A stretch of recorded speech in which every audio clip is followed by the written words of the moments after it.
On our broadcast tonight, back to work. President-elect Obama and his team meet on the economy he says is very sick and getting worse.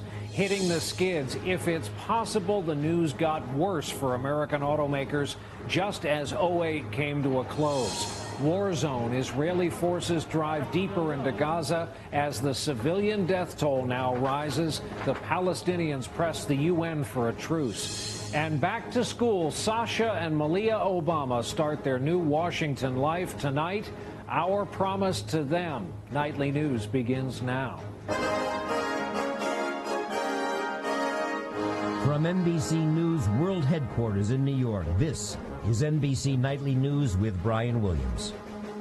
Good evening. The president-elect has arrived in Washington, where the Obama family is living in a hotel that overlooks their new home. His daughter started at their new school today, while their dad spent his first workday in Washington laying the groundwork for the administration that will begin the moment he places his hand on the Bible and takes the oath of office. But as the president-elect made clear again today, the number one job, number one issue is a U.S. economy in very serious and worsening condition and the Herculean effort required to fix it. We begin here tonight with our chief White House correspondent, Chuck Todd. Chuck, good evening. Good evening, Brian. Back from vacation, and like the rest of us, the president-elect dealing with an overflowing inbox with priority being given to all things the economy. Everybody in here? Obama spent his first full day in Washington since his election pitching his stimulus plan. We've got to act boldly and we've got to act swiftly. Today, he was selling his stimulus package to Congress in a whirlwind series of meetings with key congressional leaders on both sides of the aisle. The Congress is going to be a more difficult puzzle because of the legislative coalitions that he has to build and because of the dynamics that he's trying to set into place. While today was all about getting congressional leaders on board, Obama will take his campaign directly to the public with a speech on Thursday outlining why a massive stimulus package, which may cost close to $1 trillion, is urgently needed. It's clear that we have to act, and we have to act now to address this crisis and break the momentum of the recession. The president-elect hopes to avoid ramming the program through Congress on a party line vote. He reached out to congressional Republicans today, detailing the part of his plan that includes some $300 billion in tax cuts. Obama hopes this olive branch will attract more than just token support from Republicans. The way to do that is obviously for it to have elements that are appealing to Republicans and for there to be Republican participation. He understands that. While Obama's closest advisors are urging him to stay focused on the economy, the president-elect has other pressing matters, including putting together the rest of his administration. It was my idea to withdraw. Today, New Mexico Governor Bill Richardson, who withdrew his name as Commerce Secretary because of an investigation into allegations of corruption, publicly denied any wrongdoing. He has hired a criminal defense lawyer. While a new Commerce Secretary may be days away, Obama made progress on the national security front. Former Clinton White House Chief of Staff Leon Panetta is Obama's choice to head the CIA. The intelligence team, including Director of National Intelligence Dennis Blair, which is now the top intel job, will be formally rolled out later this week. Now, Brian, the Panetta pick is not sitting well with some key Senate Democrats. Dianne Feinstein, the incoming Senate Intelligence Committee chairman, and Jay Rockefeller, the outgoing, both not consulted about the Panetta pick, not happy about it. They want a career CIA, a career intelligence person in charge of the CIA, not some outsider. They don't think this is going to work, Brian. All right, Chuck Todd starting us off tonight at the White House. Chuck, thanks. We have known for some time that the Detroit automakers would be happy to see 2008 in the rearview mirror, but we didn't know until today just how bad it was. There are new and staggering sales numbers out from December. CNBC's Phil LeBeau covers the car business. He's with us tonight from Chicago. Phil, good evening. Good evening, Brian. These are the worst auto sales since the early 1990s. How bad was December? Let's start with the worst number from Detroit. Chrysler, a decline in sales of 53%. And compared to Chrysler, Well, GM and Ford were a little bit better, but not much better. Both posted declines of greater than 30%. And the drop in sales was not just limited to the big three. Take a look at Honda and Toyota, declining 36 and 37%. What kept people from buying new cars and trucks? Two things: a lack of consumer confidence because of the economy. And remember, Brian, for the first 3 weeks of December, all we were hearing about was the possible bankruptcy of GM and Chrysler. Well, they didn't go bankrupt, but that certainly spooked people from staying into or going into showrooms, and that's why the sales were so poor last month. A lot of people hoping for a turnaround. Phil LeBeau in Chicago for us tonight. Phil, thanks as always. Now to the newest conflict on the planet. Really the first war of 2009, the fighting in Gaza, where Israel's heavy bombardment shows no sign of let-up. The death toll tonight stands at 550, with 2,500 people wounded, and Israel's ground campaign has virtually cut Gaza in half. Our chief foreign correspondent Richard Engel is with us tonight from one of the Israeli towns near the border. Richard, good evening. Good evening, Brian. Diplomatic efforts today appear to have failed. A senior Israeli official told NBC News the military needs another 10 days to finish this offensive, which he expects will intensify. Several thousand Israeli ground troops today tightened their noose around Gaza City. Tonight there are reports of fierce gun battles and street fighting with Hamas militants on the city's outskirts. It's the kind of combat Israel didn't want to have. Israel even built a mock-up city to train its soldiers how to fight house to house, hand to hand. For the past 2 years, our soldiers have been training tremendously for the urban warfare scenario. This is why I think that today they are better prepared, they are ready for this operation. But Hamas is trying to draw the Israelis in with RPGs and mortars and may have another goal: to kidnap Israelis. It was a bloody day for civilians in Gaza. Medical officials say at least 35 killed, 20 of them children. The Israeli army has no mercy, said one man. Anything that moves is a target. For the 1.5 million people in Gaza, there's a growing humanitarian crisis. 1 million people are without electricity. More than 1 million have no access to clean water. At Gaza's main Shifa hospital, doctors tried to save a 15-year-old boy. Light goes out all the time. They have no spare parts. So this is the best that this patient can get now. But despite that, it's not possible to save him. For shelter, thousands of Palestinians today took refuge in UN schools. The Gaza Strip has long been an open wound in the Middle East. Tens of thousands of Palestinian refugees escaped or were forced here during Israel's 1948 War of Independence. Israel occupied Gaza until 2005. A year later, Hamas won U.S.-backed elections. Today, French President Nicolas Sarkozy was in Israel pushing for a ceasefire. Israel rejected it. We don't intend to reoccupy Gaza. Israel says its goal is simple, blunt, and requires force: to break Hamas, bring it to its knees, and force it to beg for a ceasefire. Israel says it has captured dozens of Hamas militants, taking some of them into Israel for interrogation. Brian? Richard, for all of us who've been there and reported on life there in Gaza, for all the efforts going on to get more foreign media in there so we can report on this conflict, give folks an idea of what the daily existence in Gaza has been like. It is very difficult to get an accurate impression of what Gaza is like. The Israeli government has banned foreign reporters from going inside. A group was supposed to enter Gaza today. We were told at the last minute that we would not be allowed in. Israeli officials openly say they are trying to control the images coming out of Gaza. This is a 7-mile wide strip, about 25 miles long, with one of the most densely populated areas on the planet. Brian? All right, Richard Engel among those covering this conflict for us. Richard, thanks. Again, Richard's reporting from near the Gaza border. It's a very dangerous location. More than 30 rockets slammed into Israel today from Gaza, and our own Martin Fletcher has been racing through the streets of one town with one member of the team of first responders.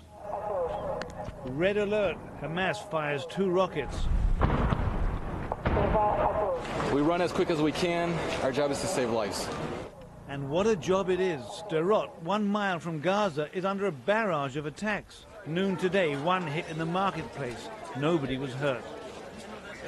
That's where we met Moshe Geffen, a third of the way through his 24-hour shift, a fireman born in Boston.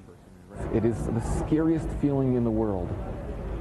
That might be your family. This is the rocket that fell on the marketplace, and these also fell on the same day. In Sderot, for the last 8 years, 5,000 rockets have hit the town. Crude but terrifying. And fireman Geffen, back at the station, can't get away from the war. And for him, there's a terrible twist. He lived in Gaza for 8 years. He was among the Israeli settlers forced out by their own government 3 years ago. It was and it still is very painful. At times where I was ready to cry. But Israel gave the land back to the Palestinians, hoping for peace. It didn't happen. The conflict continued. And now rockets are fired from his old home. Let's go. Get in. Another red alert at the fire station. In. Leave the camera. Get in. 10 seconds to get to the bomb shelter. So this is the alarm, and now we just heard the boom. We just heard the boom, right? The boom there. Okay, we're going to see what it is. They raced through the streets of Sderot, searching for the latest rocket. But this time, This isn't the spot. It fell in a field harmlessly. All's clear till the next alert. Marvin Fletcher, NBC News, Sderot, Israel. And when our Monday night broadcast continues, the other big story in Washington tonight, Congress starts business tomorrow, but there is some suspense right now over exactly who will be in the U.S. Senate. And later, a new year, a new school, and a new life for Sasha and Malia Obama. As we saw at the top of the broadcast tonight, as President-elect Obama was working on Capitol Hill today, there were some separate dramas playing out over some high-profile big jobs. 3 seats in the U.S. Senate, and not a whole lot of clarity about how they will be filled as Congress, by the way, gets ready to convene tomorrow. Our report on this tonight from NBC's Kelly O'Donnell.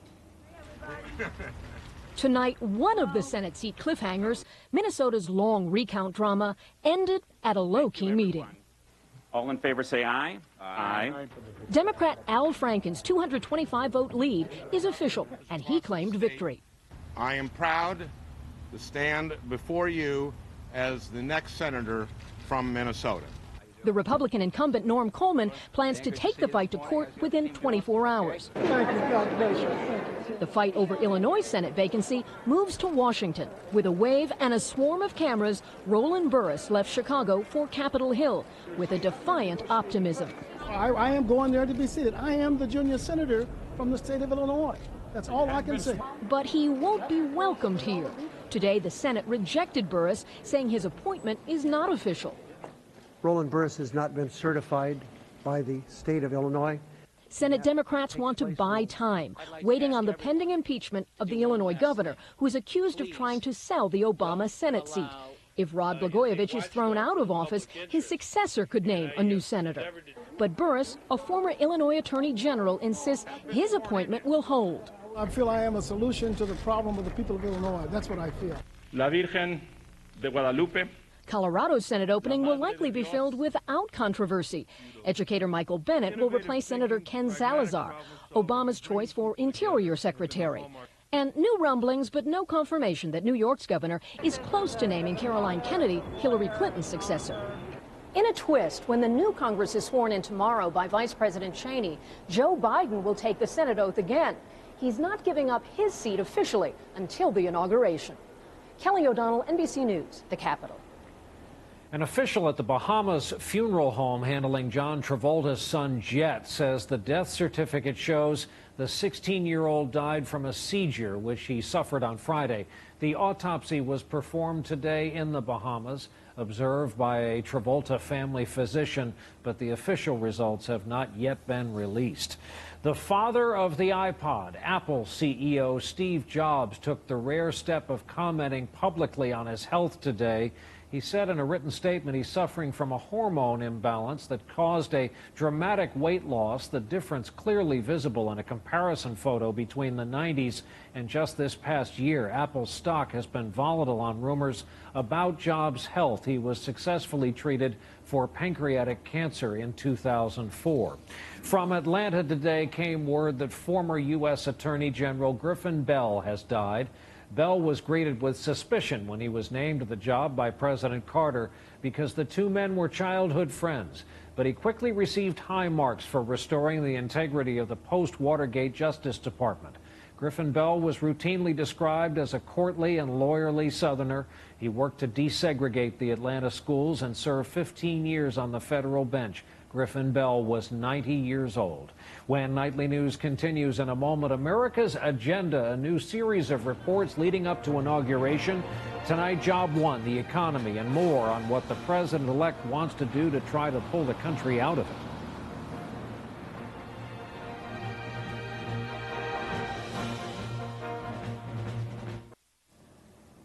We're back with NBC News In Depth tonight, and we kick off a new series leading up to Inauguration Day on the agenda President-elect Obama brings to the table as he gets ready to take office. We begin with what is obviously the most pressing concern, the economy. CNBC's Carl Quintanilla looks at the approach the Obama administration will take in dealing with America's agenda. His mission, repair an economy already in tatters, where businesses and consumers are too nervous to spend and create jobs. To fix that, Obama will do what governments do in times of crisis, write a very large check. In this case, an estimated $775 billion in new programs, which he hopes will be the economic equivalent of shock and awe. We have to make sure that the stimulus is significant enough that it really gives a jolt to the economy. It's been called the New Deal, and it could put people to work immediately, fixing roads, help states avoid laying off more teachers and police, and for those out of work, extend benefits like food stamps or unemployment insurance. But the plan comes with risk. All we're going to get, I'm afraid, is a lot more bridges to nowhere once you give these politicians on Capitol Hill a blank check for more spending. Another worry, tax cuts. There's an estimated $300 billion as part of the new program meant to prod consumers to spend and businesses to invest. But some say it may deny the government income it needs too. We have big deficits looming ahead of us as the entitlements grow over the next few years. We're going to need more taxes, not less. But while increased spending may help address the economy's troubles and improve infrastructure, there's concern it won't address what caused all this hardship in the first place. Home prices, they haven't stopped falling. And while lower mortgage rates may help, foreclosures have already taken their toll. If we could have nipped this thing in the bud several quarters ago, at that point it was a housing problem. And I'd say now the bigger problem than housing in terms of macroeconomics is the consumer. A consumer waiting to see if Obama's agenda is what this economy needs. Carl Quintanilla, CNBC, New York. Another sign of the economic times tonight involves a great old brand name that's been on just about every bridal registry since the beginning of time. The Irish company Waterford Wedgwood, which also owns Royal Doulton China, has been put into receivership, the equivalent of bankruptcy in this country. Company said it still hoped for a buyer to be found for the business that dates back to 1759. And how are you feeling about another president named Bush right about now? The first President Bush, 41, thinks his son Jeb would make a fine president, or perhaps a fine U.S. Senator from Florida if he runs in 2010, as has been rumored. Though in an interview this weekend, George Herbert Walker Bush said it's probably a bad time for Jeb to run for the White House right now because, quote, we've had enough Bushes in there. We're back in a moment with the first day of school for the incoming first daughters. Early this morning, a motorcade of police cars and menacing-looking black SUVs made its way from a Washington hotel to a nearby private school, carrying the Obama girls, Malia and Sasha, to their new school for the first time. The Obama family released these pictures of Dad seeing his wife and daughters off to school from their hotel room this morning. And it was clear from the look on the face of 7-year-old Sasha that while moving into the White House and having your dad sworn in as president is pretty exciting stuff, the first day at school is stressful. And then we found this clip from the Nightly News archives. It's from January 24th of 1977. First day at school for 9-year-old Amy Carter, and a pledge that anchorman John Chancellor made to our viewers on that night.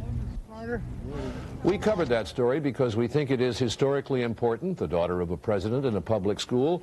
But as far as we're concerned, unless there is a compelling editorial reason, that's the last you'll see of Amy Carter at school on this program. We wish her well in her studies, and we respect her right to privacy. Well done, and that's pretty much the way we all feel about the Obama daughters. Those of us who are parents can commiserate. Switching schools in the middle of the year is tough enough.